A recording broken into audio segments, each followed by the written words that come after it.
નમસ્કાર. દરરોજ આપણે જે કંઈ પણ ખાઈએ છીએ એ ખોરાક આપણા શરીરની અંદર એક એવી અદ્ભુત અને જટિલ સફર પર નીકળે છે જેની આપણને કદાચ ખબર પણ નથી હોતી. તો ચાલો આજે એ જ સફરને થોડી નજીકથી જોઈએ અને સમજીએ. તો સૌથી પહેલો અને સીધો સવાલ એ જ થાય કે આપણે જે ખોરાક ખાઈએ છીએ એનો આખરે થાય છે શું? એ ક્યાં જાય છે અને કેવી રીતે એમાંથી આપણને શક્તિ મળે છે? બસ આજના વિશ્લેષણમાં આપણે આ જ રહસ્ય પરથી પડદો ઉઠાવવાના છીએ. ઓકે, તો સૌથી પહેલાં એ સમજવું જરૂરી છે કે પાચનને જરૂર જ શા માટે છે? શરીર આટલી બધી મહેનત કરે છે, પણ શું કામ? જો વાત બહુ સિમ્પલ છે. ખોરાક આપણા માટે શક્તિનો સ્ત્રોત છે. શરીરને બનાવવા માટેના જરૂરી ઘટકો એમાંથી જ મળે છે. પણ એક પ્રોબ્લેમ છે. ખોરાકના જે કણ હોય છે ને એ એટલા મોટા હોય છે કે આપણા શરીરના નાના નાના કોષોમાં સીધા પ્રવેશી જ નથી શકતા. અને બસ આ જ સમસ્યાનો ઉકેલ છે આપણું પાચનતંત્ર.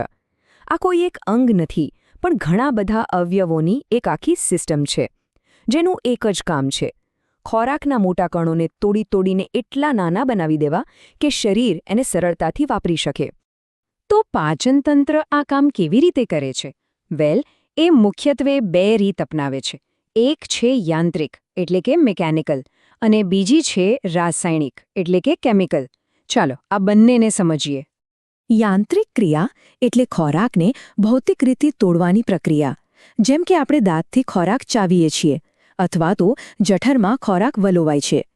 જ્યારે રાસાયણિક ક્રિયામાં ખાસ પ્રકારના એન્ઝાઇમ્સ એટલે કે ઉત્સેચકો કામ કરે છે જે ખોરાકના જટિલ અણુઓ પર કેમિકલ પ્રક્રિયા કરીને એને સાદા સ્વરૂપમાં ફેરવે છે. આ આખી પ્રક્રિયા એક ટીમવર્ક જેવી છે, જેમાં કેટલાક મુખ્ય ખેલાડીઓ છે અને કેટલાક સહાયક. મુખ્ય અંગોમાં અન્નનળી, જઠર અને આંતરડાનો સમાવેશ થાય છે, જ્યારે લાળ ગ્રંથિઓ, યકૃત અને સ્વાદુપિંડ જેવા સહાયક અંગો પણ બહુ જ મહત્વનો રોલ ભજવે છે. ચાલો હવે ખોરાકની સાથે સાથે આપણે પણ એના મુખ્ય રસ્તા પર એટલે કે જઠરાંત્ર માર્ગ પર એક નાનકડી મુસાફરી કરી આવીએ. આ સફર શરૂ થાય છે મોંથી. ત્યાંથી ખોરાક અન્નનળીમાં જાય, પછી જઠરમાં, ત્યાંથી નાના આંતરડામાં, પછી મોટા આંતરડામાં અને છેલ્લે મળાશય સુધી પહોંચે છે. આ આખો રસ્તો વન વે છે, એમાં કોઈ રિટર્ન ટ્રીપ નથી. અને આ આખી મુસાફરીમાં ખરું કામ તો જઠર અને આંતરડામાં થાય છે. મોટાભાગનું જે રાસાયણિક પાચન છે, જ્યાં ખોરાકના કણ તૂટીને નાના નાના પોષક તત્વો બને છે, એ બધું અહીંયા જ થાય છે. આ જ પાચનતંત્રના પાવરહાઉસ છે. સારું, તો હવે ખોરાક તૂટીને નાના પોષક તત્વોમાં ફેરવાઈ ગયો. પણ પછી શું? હવે આવે છે સૌથી અગત્યનો તબક્કો, શોષણ અને સ્વાંગીકરણ. આ જ એ નિર્ણાયક ક્ષણ છે. આંતરડાની દિવાલોમાંથી આ બારીક પોષક તત્વો સીધા લોહીના પ્રવાહમાં ભળી જાય છે. આ એ જ ક્ષણ છે જ્યારે શરીરને એ બળતણ મળે છે જેના માટે આટલી બધી મહેનત થઈ રહી હતી. અને અહીં યકૃત એટલે કે લિવર હીરો તરીકે એન્ટ્રી લે છે. લોહીમાં ભળેલા આ બધા પોષક તત્વો યકૃતમાં પહોંચે છે. ત્યાં એનું પ્રોસેસિંગ થાય છે અને એને એવા પદાર્થોમાં ફેરવવામાં આવે છે જેનો ઉપયોગ શરીર નવા કોષો બનાવવા અને જૂના કોષોનું સમારકામ કરવા માટે કરી શકે છે. બસ આ જ પ્રક્રિયા એટલે સ્વાંગીકરણ.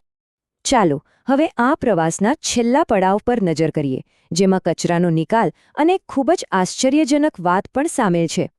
જે ખોરાકનું પાચન નથી થતું અથવા જેની શરીરને જરૂર નથી, એ બધો કચરો મળાશયમાં ભેગો થાય છે અને પછી ગુદા દ્વારા શરીરમાંથી બહાર ફેંકી દેવામાં આવે છે. પણ વાર્તા અહીં પૂરી નથી થતી. એક મજાની વાત કહું, આપણા આંતરડામાં અબજોની સંખ્યામાં સૂક્ષ્મજીવો એટલે કે બેક્ટેરિયા રહે છે. અને એ લોકો ખાલી ત્યાં રહેતા નથી, પણ આપણને મદદ પણ કરે છે. એ આપણા માટે વિટામિન બી ગ્રુપ અને વિટામિન કે જેવા અત્યંત જરૂરી વિટામિન્સ બનાવે છે. એટલે કે એ મહેમાન નહીં, પણ ઘરના જ સભ્યો જેવા છે. અને આ વાત આપણને ખૂબ જ ઊંડા સવાલ પર લાવીને મૂકી દે છે. શું આપણું સ્વાસ્થ્ય ફક્ત એના પર નિર્ભર કરે છે કે આપણે શું ખાઈએ છીએ, કે પછી આપણી અંદર રહેતા આ અદૃશ્ય સાથીઓ પર પણ?